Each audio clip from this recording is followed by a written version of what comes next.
ready for the restart with 26 cars on the lead lap. Matt Kenseth out of the race, blown engine. Brad Keselowski under repair in the garage area. 41 cars on track. Green flag, and how long can Jimmy Johnson hold off Carl Edwards? I don't know if we saw something. I was just going to mention you got to protect the right.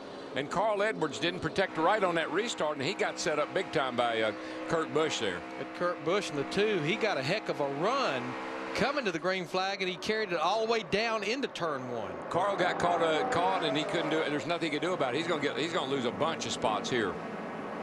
So now, just like we started this race, it's Kurt Busch tracking leader Jimmy Johnson off turn 4.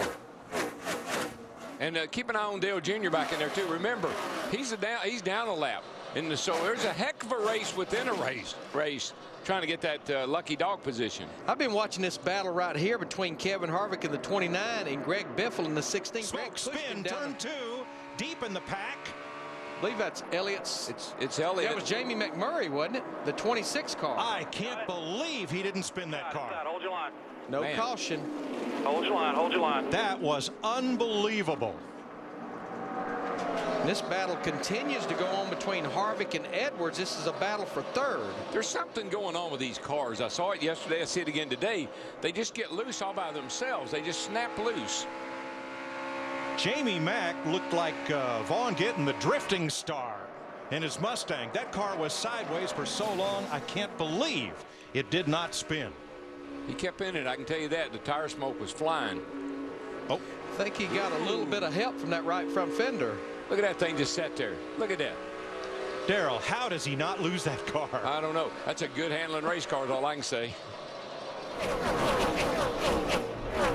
Wow.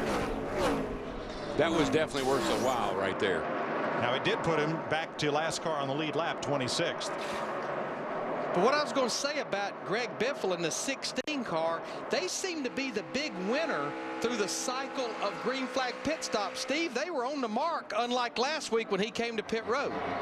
Well, one of the reasons, Larry Mack, they made absolutely no adjustments to that 16 car for Greg Biffle.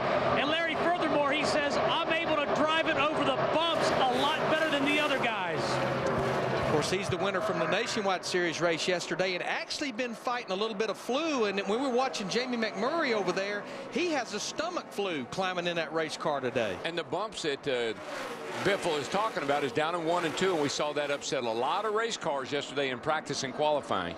So if you can get through there and hold the low line, that's definitely a good handling car.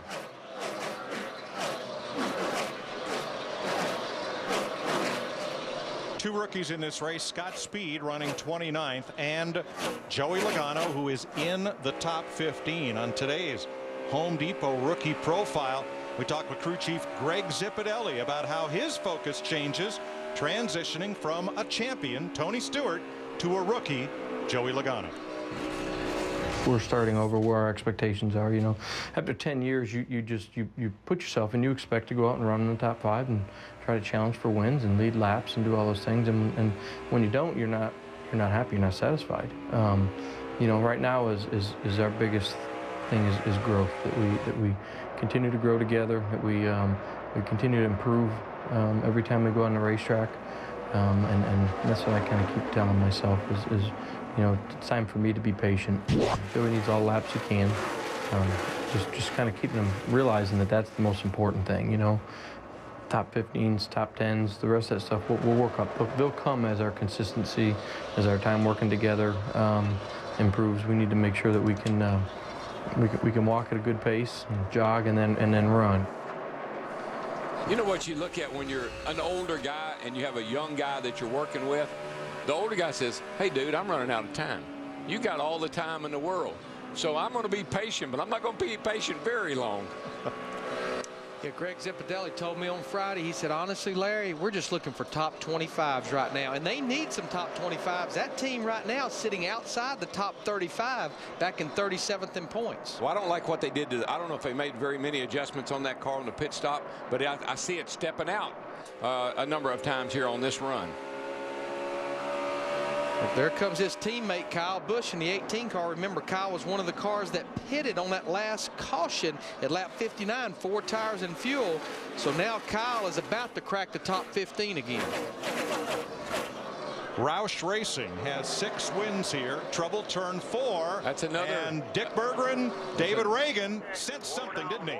Yeah, he did. He said he thought he had an ignition problem, Mike, but when he came by us, all that smoke said this is a lot more than ignition. He's lost the motor as well.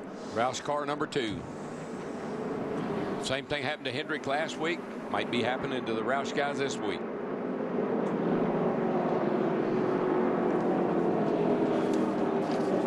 So Matt Kenseth, who came in here as the points leader, he's in the garage here with engine problems. David Reagan came in here 8th in the points. And I made this point last week, Mike. Even though that's a Ford and last week it was a Chevrolet, the vendors that build camshafts, rocker arms, lifters, it's the same vendor. You know, it can be pistons, rod, it can be any part. It's the same vendor that supplies a lot of parts to all these different teams. Let's ride along with David Reagan.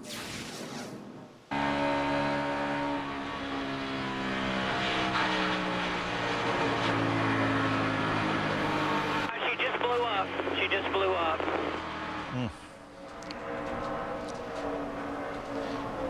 You know, Daryl. Wore down, wore down, wore down.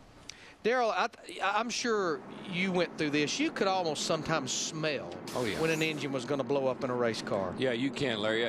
First, the driver drives by all his senses. You know, the feel, the smell, the hearing. You start to hear a little different harmonic in the engine, a little different engine sound. Then you start to feel a little something. Bam, she goes. Pit road is open. Clint Boyer will get the free pass. Here's Dick. Mark Martin has the pit area that is closest to turn 4. He's been delighted with the behavior of his car all day. It is just a tick off. They're going to take 2 tires, fuel, and let her go. Steve. Dick Jimmy Johnson into his pit box. He says that in 3 and 4 the car is awesome. In 1 and 2 I lose a little momentum. In the upper right you see Kurt Busch. He says tail end is loose but the car's getting better. Just 2 tires for the 2 car, Matt. Carl Edwards' plan was to stop short in his box because the 9 of Kane will be coming around, but he slid in his box. Slight chassis adjustment. So there's 2 loose up top, but tick tight in the bottom. Krista.